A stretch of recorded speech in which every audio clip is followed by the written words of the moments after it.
Assalamualaikum warahmatullahi wabarakatuh. Alhamdulillahilladzi yanfudul bahru qabla an tanfuda kalimatih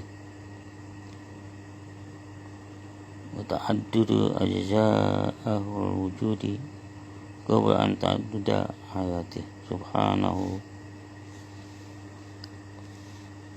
alladzi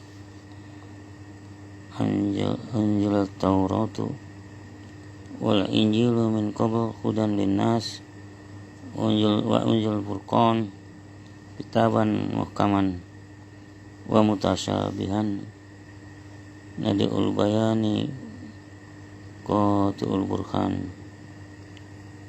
Wassalatu wassalam ala nabiyil ummah wa ala kashifil gummah sayyidina Muhammadin al-mab'utsu bil haqq wa rahmah alladzi utiya min bahil hikmah wa fasl mukhatab wa ala alihi wa ala sa'iril anbiya'i wal mursalin wa ala kulli wa ashabi ajmain wa ba'd. Saudara-saudara sekalian yang berbahagia, tugas seorang muslim mukmin adalah amar ma'ruf nahi munkar. Tugas seorang Islam adalah beramar ma'ruf, menyuruh kepada kebaikan, mencontohkan kebaikan, wa nahyu anil munkar, dan mencegah, menegah, melarang orang lain atau kita sendiri untuk berbuat munkar, berbuat durhaka, berbuat maksiat kepada Allah Subhanahu wa ta'ala.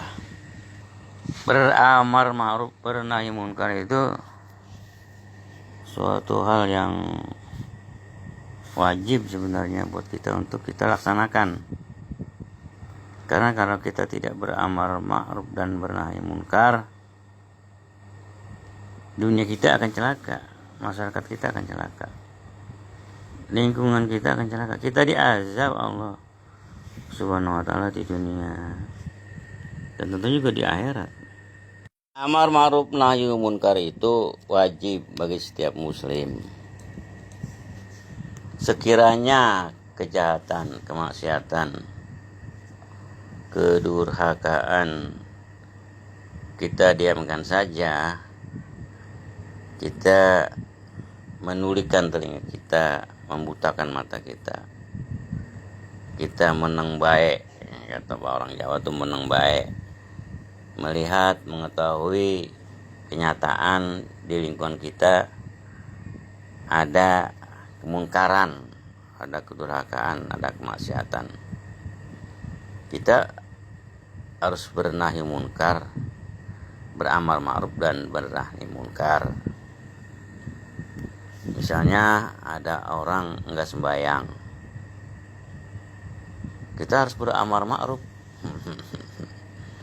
menyuruh orang yang tidak sholat itu supaya sholat, tapi tidak boleh marah-marah, khususnya kepada anak. Juga kepada orang lain, mengajak orang sholat itu tidak perlu marah-marah cukup mengingatkan gitu.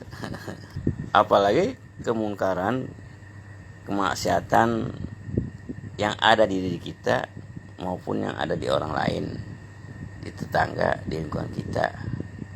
Seperti Hotel Julia itu kan kemaksiatan, kedurhakaan. Kita enggak boleh diem aja gitu. Bla bla bla bla ya. Sebab kalau kita diam aja, anak kita atau orang lain tidak sholat, kita diam aja, itu nggak boleh. Kita wajib menasihatinya, menyuruhnya dengan bil hikmati wa mau izotil hasanah, dengan cara yang hikmah dan dengan contoh yang baik. Iya kan Pak? Kalau kita menyuruh, menasihati, mengajak anak kita khususnya ya untuk sholat, Tapi kita tidak memberikan cara hikmah dan mau ijoh yang baik. Berkatanya, mengajaknya, menyuruhnya dengan cara tidak baik, tidak hikmah. Itu bisa meleset. Jadi harus hikmah, harus baik, dan harus mau ijatul hasanah. Dan kita juga harus menyontohkan yang baik pula. Ya kita rajin sholat, bukan sholat munfarid, tapi sholat berjamaah gitu. Itu cara kita beramar ma'ruf. Beramar ma'ruf tuh kalau nahi mungkar tadi lain. Misalnya tadi kata Julia, itu nahi mungkar. Kita harus tentang ya dengan hikmah juga, dengan mujizatul hasanah juga gitu. Sebab kalau tidak demikian, kalau kita tidak amar ma'ruf nahi mungkar, kita diancam oleh Allah gitu. Wal takum fi'atan la tusibanna minkum khosoh wa'lamu anallaha sadidul iqab. Itu surah Al-Hajj ayat 25.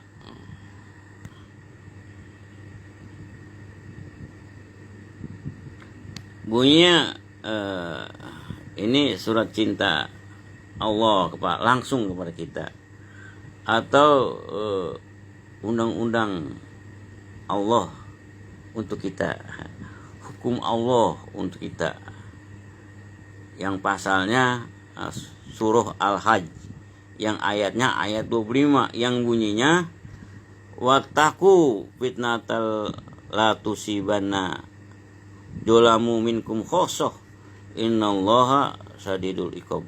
Itu surah Ali Imran, jadi pasal surah Ali Imran ayat 104. Jadi artinya kira-kira takutlah kalian atau peliharalah kalian diri kalian itu dari fitnah atau dari siksa Allah Subhanahu wa taala yang tidak hanya menimpa kepada orang-orang yang zalim, orang yang berdosa di antara kalian saja gitu. Dan ingatlah, ketahuilah bahwa siksa Allah itu amat pedih. Ulangi lagi, kalau menurut para mu'alaf gitu, bahwa Al-Quran ini atau surah-surah dan ayat-ayat yang berada di dalam Al-Quran ini itu merupakan surat cinta buat mereka, surat cinta dari Allah Subhanahu wa taala buat mereka. Coba diartikan dah, surat cinta maksudnya ya karena ayat-ayat wahyu yang diturunkan Allah Subhanahu wa taala kepada Rasulullah SAW itu yang dibaca mereka itu memang surat cinta gitu. Ya, surat cinta kan berisi berisi cinta itu, supaya mereka yang menerima surat cinta Allah Subhanahu wa taala ini tidak terazab, tidak tersiksa, dan selamat gitu kan, dan bahagia gitu kan gitu. Kalau surat cinta itu kan membahagiakan gitu ya, membuat kita selamat gitu. Nah ini orang-orang mu'alaf ini yang baru masuk Islam, khususnya yang dari Eropa, yang orang-orang cerdas itu, atau juga orang Indonesia gitu, dari Cina, orang Cina ya, seolah-olah dia kalau membaca Al-Quran itu semacam surat cinta gitu dari Allah, bahwa firman Allah, wahyu Allah, sabda Allah, kata-kata Allah itu memang firman, sabda, wahyu, kata-kata Allah langsung dari Allah untuk mereka, untuk dia gitu. Ya, langsung gitu. Ya, seolah-olah tidak melalui Jibril, malaikat Jibril, tidak melalui malaikat Jibril, dan tidak melalui Nabi Muhammad SAW gitu. Ya langsung aja gitu kepada mereka gitu. Walaupun pada dasarnya itu melalui malaikat Jibril dan melalui Nabi Muhammad SAW. Dan ada juga yang langsung memang tidak melalui malaikat Jibril, tapi langsung Nabi Muhammad mendapatkan surat cinta itu langsung dari Allah, karena beliau berjumpa dengan Allah di Sidratul Muntaha. Ini seru ceritanya nih.